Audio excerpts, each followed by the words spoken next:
থামুন, আজে বাজে জিনিস না দেখে 1 মিনিট সময় দিন, ভালো একটা জিনিস জানতে পারবেন।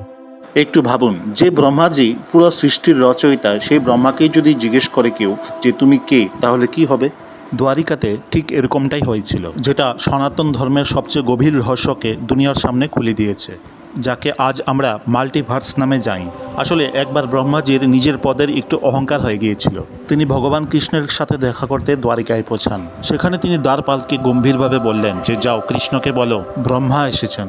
আর যখন এই সংবাদটা দ্বারপাল শ্রীকৃষ্ণকে দিলেন, তখন তিনি হাসতে হাসতে একটি আশ্চর্যময় প্রশ্ন ফিরে পাঠালেন, যাও জিজ্ঞেস করো কোন ব্রহ্মা।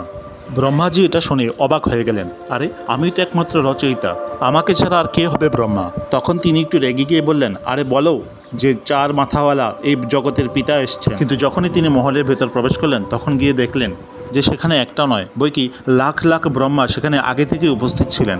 সেখানে কারোর 10 মাথা, কারোর 100 মাথা, কারোর 1000 মাথাও ছিল। তখন সেই 4 মাথা ব্রহ্মার অহংকার ভেঙে চুরচুর হয়ে গেল। তখন তিনি বুঝতে পারলেন যে এই অনন্ত ব্রহ্মাণ্ডে তিনি একা নন। তখন ভগবান কৃষ্ণ ওনাকে বোঝালেন যে কিভাবে এগুলা সব চলে। তিনি বললেন যে বিষ্ণু একজনই, কিন্তু 3টি রূপে তিনি কাজ করে থাকেন। এক হলো মহাবিষ্ণু, যিনি অনন্ত সাগরে শুয়ে আছেন।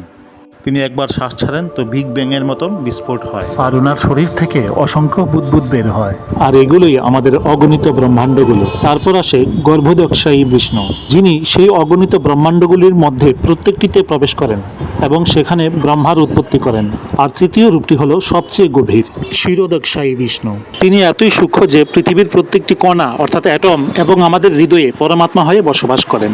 অর্থাৎ ভগবান আকাশেও আছেন এবং আমাদের মধ্যেও আছেন। তো সনাতন ধর্মের এই বিজ্ঞান আপনাদের কেমন লাগলো অবশ্যই জানাবেন।